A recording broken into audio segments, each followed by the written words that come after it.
ଏବଂ ଏହି ଅଞ୍ଚଳ ପାଇଁ ମଧ୍ୟ ଦିଗ୍ଦର୍ଶନ ଦେବ। ବୃକ୍ଷରୋପଣ କାର୍ଯ୍ୟକ୍ରମଟି ବର୍ତ୍ତମାନ ହେଉଛି ସବୁଆଡ଼େ ଦରକାର। ଏପରିକି ଜଳବାୟୁରେ ଆମେ ଭବିଷ୍ୟତରେ ଯଦି ସଚେତନ ନ ହେବା ତାହେଲେ ଆମେ ଅମ୍ଳଜାନ ପାଇପାରିବା ନାହିଁ, ପ୍ରାଣୀମାନେ ବଞ୍ଚିବା କଷ୍ଟକର ହେବ। ବୃକ୍ଷ ହିଁ ମନୁଷ୍ୟର ସମ୍ପୂର୍ଣ୍ଣ ଭାବରେ ପରିପୂରକ।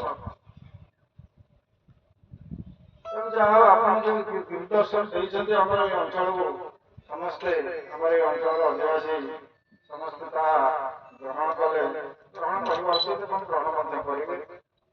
ପୂର୍ବରୁ ଏ ଆନନ୍ଦପୁର ମାଟିରେ ବୃକ୍ଷରୋପଣ ପାଇଁ ପ୍ରସିଦ୍ଧ ଥିଲା।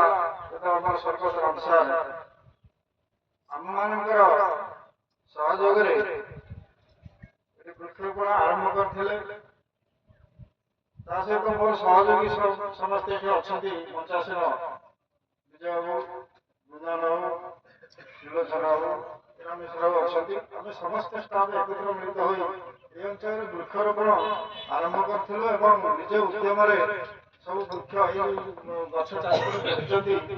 ଏସବୁ କିଛି ନଥିଲା, ଏସବୁ ଆସ୍ତେ ଆସ୍ତେ ସାରଙ୍କ ଉଦ୍ୟମରେ କିଛି ଲାଗିଛି। ଆଉ ତାପରେ ସାର୍ ଯେତେବେଳେ ରିଟାୟାର କରିଗଲେ ହେଲେ ସେ ଦିଗ୍ଦର୍ଶନ ଦିଅନ୍ତି। ଆଉ ଏସବୁ ଏରିଆରେ ଯାହା ସବୁ ଲାଗିଛି ସବୁଗୁଡ଼ିକ ମଧ୍ୟ ଆମମାନଙ୍କର ସାମାନ୍ୟ କ୍ଷୁଦ୍ର ପ୍ରଚେଷ୍ଟା। ଆହୁରି ଅନେକ ବାକି ଅଛି, କିନ୍ତୁ ଆମର ଭାରତରେ 33% ଜଙ୍ଗଲରୁ ବର୍ତ୍ତମାନ 12 ଭାଗ ଜଙ୍ଗଲ ଅଛି।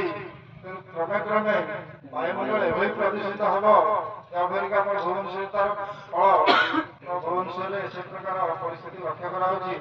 ଆମେ ସମସ୍ତେ ବଞ୍ଚିବା କଷ୍ଟକର ହେଇଯିବ।